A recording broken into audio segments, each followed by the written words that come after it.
Hey everyone, welcome. तो आज हम करने जा रहे हैं बीएसटी के चैप्टर नंबर 2 का पार्ट 2। अगर आपने पार्ट 1 नहीं देखा है तो आप जाके देख लीजिएगा, उसका लिंक मैंने डिस्क्रिप्शन में डाल दी। चलिए स्टार्ट करते हैं। Henry fuel 14 principles of management. Henry fuel कौन थे? एक फ्रेंच मैनेजमेंट थ्योरिस्ट थे जो ग्रेजुएट हुए थे from ST ethene in 1860 in mining engineering. ठीक है, उनके एक्सपीरियंस के बेस पे उन्होंने 14 प्रिंसिपल्स ऑफ मैनेजमेंट को डेवलप किया। पहली है डिवीजन ऑफ वर्क। इस प्रिंसिपल के अकॉर्डिंग जो भी सारा काम होता है उसको डिवाइड होना चाहिए इन स्मॉल यूनिट्स, और एक इंसान को वो वर्क देना चाहिए जो मैच करे उसके स्किल, क्वालिफिकेशन, इंटरेस्ट, एक्सपीरियंस से। उससे क्या होता है, उससे स्पेशलाइजेशन होती है और इम्प्रूव करती है एफिशिएंसी। तो उसके एडवांटेजेस और पॉजिटिव इफेक्ट क्या हो सकते हैं? लीड्स टू स्पेशलाइजेशन और increase the efficiency. Consequences of violation, अगर हम उसे फॉलो नहीं करेंगे तो क्या क्या वायलेशन हो सकता है? पहला, लैक ऑफ एफिशिएंसी और डिले हो सकता है in the achievement of goal. Second is authority and responsibility. Authority का मतलब होता है पावर टू टेक डिसीजंस, और रिस्पॉन्सिबिलिटी का मतलब होता है obligation to complete the task जो असाइंड हुआ है आपको टाइम पे कंप्लीट करना। ठीक है, इस प्रिंसिपल के अकॉर्डिंग बैलेंस होना चाहिए अथॉरिटी और रिस्पॉन्सिबिलिटी के बीच में। अगर ज्यादा अथॉरिटी होगी तो मिसयूज हो सकता है अथॉरिटी का, अगर ज्यादा रिस्पॉन्सिबिलिटी तो होगी तो ओवरबर्डन हो सकता है, राइट। इसके एडवांटेजेस क्या हो सकते हैं? प्रिवेंट करता है मिसयूज ऑफ अथॉरिटी और हेल्प करता है इन फिक्सिंग ऑफ रिस्पॉन्सिबिलिटीज। वही कॉन्सिक्वेंसेज जो हमने डिस्कस करे, मिसयूज हो सकता है ड्यू टू एक्सेस अथॉरिटी और overburden due to excess responsibility. Got it. Third is discipline. Discipline मतलब होता है रिस्पेक्ट करना रूल्स एंड रेगुलेशंस के ऑर्गेनाइजेशन।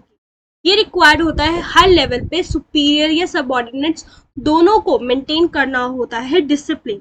इससे क्या होता है? सिस्टमैटिक वर्किंग होती है और इम्प्रूव करती है एफिशिएंसी। तो एडवांटेजेस क्या हो गए? Systematic functioning of business and improve efficiency. Consequences हो गए, डिले हो जाएगा वर्क में और वेस्टेज होंगी रिसोर्सेज की। Got it. Fourth is unity of command. तो इस प्रिंसिपल के अकॉर्डिंग एक एम्प्लॉय को ऑर्डर मिलना चाहिए एक ही बॉस से, और अगर वो एक से ज्यादा या दो या तीन बॉसेस को ऑर्डर मिल रहा है, इससे क्या होगा? कंफ्यूजन होगी और वो बिल्कुल भी समझ नहीं पाएगा कि किसका काम वो पहले करे। सपोज यहाँ दो बॉसेस हैं, ए, बी एंड सी। ठीक है, उन्होंने बोला ये काम करो, ये काम करो, ये काम करो। अब एक पर्सन वो कंफ्यूज हो जाएगा कि वो किसका काम कंप्लीट करे। ठीक है, उससे क्या होगा? उससे वो एक्सक्यूजेस बनाने लगेगा, राइट। एडवांटेजेस क्या होंगे? कंफ्यूजन नहीं होगी और कट टू कट ऑर्डर्स मिलेंगे। और कॉन्सिक्वेंसेस क्या है? कंफ्यूजन हो जाएगी और सबऑर्डिनेट्स एक्सक्यूजेस बनाने लगेंगे कि मैं तो उसका काम कर रहा था, उसका काम कर रहा था, काम किसी का भी नहीं होगा। Got it. Fifth is unity of direction.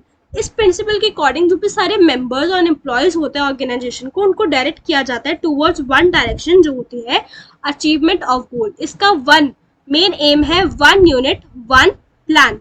ठीक है, एक यूनिट एक प्लान की तरफ ही जाएगा। ठीक है, एडवांटेजेस क्या होता है? फैसिलिटेट करता है coordination and unity of action होता है। Consequences of violation, organization goal achieve ही नहीं हो पाएगा और लैक ऑफ कोऑर्डिनेशन होगा। Got it. Sixth is subordination of individual interest to general interest. इसके अकॉर्डिंग क्या होता है कि जो भी इंडिविजुअल गोल होता है उसको सेक्रीफाइस करना होता है फॉर द ऑर्गेनाइजेशन को। मैनेजर्स को सारे वो डिसीजंस लेने होते हैं जो ऑर्गेनाइजेशन के इंटरेस्ट में हो। अपने पर्सनल इंटरेस्ट है वो कोई भी डिसीजंस नहीं ले सकता। Got it. अब इसके एडवांटेजेस क्या है? ऑर्गेनाइजेशनल गोल को अचीव करने में हेल्प करेगा, कोऑर्डिनेशन बढ़ाएगा बिटवीन इंडिविजुअल एंड ऑर्गेनाइजेशनल गोल। अब कॉन्सिक्वेंसेस क्या है? अचीवमेंट गोल को अचीव नहीं हो पाएंगे और लैक ऑफ कोऑर्डिनेशन होगा, just opposite of advantages. Got it. Seventh is remuneration to persons. इसका मतलब क्या होता है कि एम्प्लॉयज को फेयर वेजेस मिलने चाहिए जिनसे उनको सेटिस्फैक्शन मिलेगी और वो मोटिवेट करेंगे एम्प्लॉयज को कि वो अपने बेस्ट एबिलिटी से काम कर सके।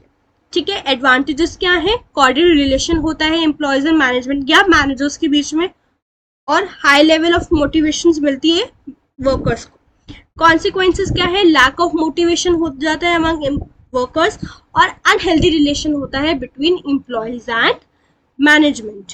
क्लियर? हम बात कर लेते हैं अब एथ की। एथ है हमारे पास सेंट्रलाइजेशन एंड डिसेंट्रलाइजेशन। सेंट्रलाइजेशन का मतलब होता है पावर होना in the few hands eight top level, और डिसेंट्रलाइजेशन का मतलब होता है इक्वली डिस्ट्रीब्यूशन होना पावर का at every level of management. So fuel के अकॉर्डिंग एक कंपनी में कंपनी पूरी तरह सेंट्रलाइज भी नहीं होनी चाहिए और डिसेंट्रलाइज भी नहीं होनी चाहिए, मतलब कॉम्बिनेशन होना चाहिए दोनों का। Is that clear? एडवांटेजेस में क्या हो जाता है, quick decision making, middle level और ऑर्गेनाइजेशनल लेवल, और डिक्रीज कर देते हैं ओवरलोड। ठीक है। कॉन्सिक्वेंसेज ऑफ वायलेशन क्या है, कंप्लीट सेंट्रलाइजेशन से डिले हो जाता है डिसीजन मेकिंग में, और कंप्लीट डिसेंट्रलाइजेशन से मिस यूज ऑफ अथॉरिटी हो सकता है। Next is 9th, scalar chain. Scalar chain होता है line of authority from highest to lowest rank. अब फ्यूल का मानना था कि ये जो चेन है उसको स्ट्रिक्टली फॉलो करा जाए ऑर्गेनाइजेशन में, इंफॉर्मेशन हर किसी के पास हो, कोई भी स्किप ना हो। अगर कोई भी अर्जेंट इंफॉर्मेशन है तो एक शॉर्टकट मेथड यूज कर सकते हैं जिसको कहते हैं गैंग प्लान। जैसे ये सारे अथॉरिटीज है ABCD, तो ये सारी अथॉरिटीज है, ये टॉप है, टॉप के पास। ठीक है। अब हमें फटाफट क्विकली इंफॉर्मेशन पहुंचानी है तो हम शॉर्टकट मेथड यूज कर सकते हैं जिसका नाम है gang plan. Got it? Advantages, ये डायग्राम अगर बना दोगे तो इजी रहेगा फॉर योर एक्सप्लेनिंग। ओके, अगर डायरेक्ट क्वेश्चंस आते हैं तो, वैसे तो केस स्टडी आती है जिसकी प्रैक्टिस मैं आपको कराऊंगी। ठीक है। एडवांटेजेस और पॉजिटिव इफेक्ट क्या है, स्मूथ फ्लो होगा इंफॉर्मेशन का, और यूनिटी ऑफ कमांड होगी। इसका सिर्फ यही होगा, राइट, यही ऑर्डर देगा, इसको यही ऑर्डर देगा, तो यूनिटी ऑफ कमांड है। कॉन्सिक्वेंसेस क्या है, कम्युनिकेशन गैप हो सकते हैं और lack of unity of command. Next is 10th, order. Order का मतलब यहाँ किसी को कमांड देना नहीं है, इसका मतलब होता है ऑर्डरली अरेंजमेंट होना। मैन एंड मटेरियल का हर किसी का एक फिक्स्ड प्लेस होता है ऑर्गेनाइजेशन में।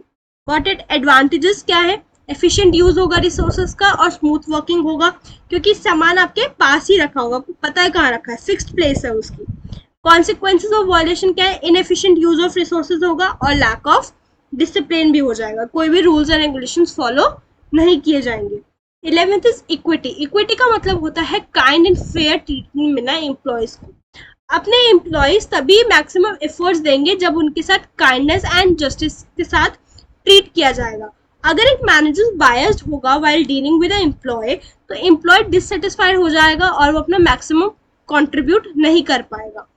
ऑर्गेनाइजेशन को ये प्रिंसिपल फॉलो करना चाहिए जिससे क्या हो सकता है, जिससे मोरल जो है एम्प्लॉयज की वो बूस्टअप हो जाएगी। एडवांटेजेस क्या है, इम्प्रूव करता है लेवल ऑफ सेटिस्फैक्शन और कॉर्डियल एंड फ्रेंडली रिलेशन होता है एम्प्लॉयज का एंड मैनेजमेंट का। कॉन्सिक्वेंसेस क्या है, एम्प्लॉयज सेटिस्फाई नहीं होंगे और कॉन्फ्लिक्ट्स हो जाएंगे एम्प्लॉयज और मैनेजर्स के बीच में। 12th है stability of tenure of personnel. मतलब इस प्रिंसिपल के अकॉर्डिंग जो मैनेजमेंट है उसको प्रोवाइड करनी चाहिए फीलिंग ऑफ जॉब सिक्योरिटी। अगर उनको फीलिंग ऑफ इनसिक्योरिटी होगी जॉब की तो वो अपना मैक्सिमम एफर्ट्स को कंट्रीब्यूट नहीं कर पाएंगे, और ऑर्गेनाइजेशन को प्रॉपर टाइम देना चाहिए एम्प्लॉयज को सेटल होने के लिए। Got it? एडवांटेजेस क्या है, इंक्रीज होगा एफिशिएंसी ऑफ एम्प्लॉयज में, कोई भी वेस्टेज नहीं होगा टाइम एंड रिसोर्सेज का, और कॉन्सिक्वेंसेस क्या होंगे, वेस्टेज होंगे, और अगर हम जल्दी जल्दी निकाल देंगे तो न्यू एम्प्लॉयज को ढूंढना भी डिफिकल्ट होता है। Got it? Third is initiative. Initiative का मतलब होता है फर्स्ट स्टेप लेना सेल्फ मोटिवेशन के साथ। तो फ्यूल सजेस्ट कर रहे थे एम्प्लॉयज को कि हमें उनको अपॉर्चुनिटी देनी चाहिए और उनको इनिशिएटिव लेना चाहिए कि वो प्लान मेकिंग में हमारे साथ आए, और मैनेजर्स को वेलकम करना चाहिए suggestions and ideas before framing the plan.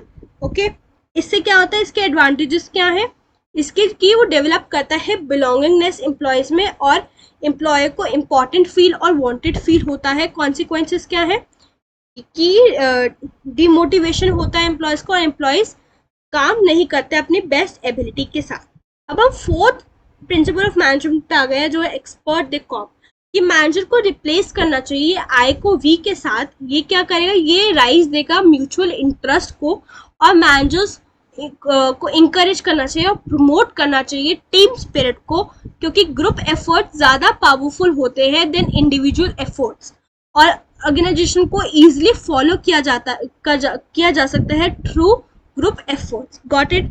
Advantages क्या है, डेवलप करता है एटमॉस्फेयर ऑफ म्यूचुअल इंटरेस्ट और ग्रुप गोल अचीव करने में हेल्प करता है। कॉन्सिक्वेंसेस क्या हो सकते हैं, ग्रुप गोल अचीव नहीं होगा और लैक ऑफ टीम स्पिरिट होगा। Got it? I hope you like this video. हम मिलेंगे अपने नेक्स्ट वीडियो में जो होगी चैप्टर नंबर 2 के MCQ वीडियो। ठीक है, तब तक के लिए बाय बाय, सी यू। आप लाइक शेयर एंड कमेंट करना मत भूलिएगा। Bye bye.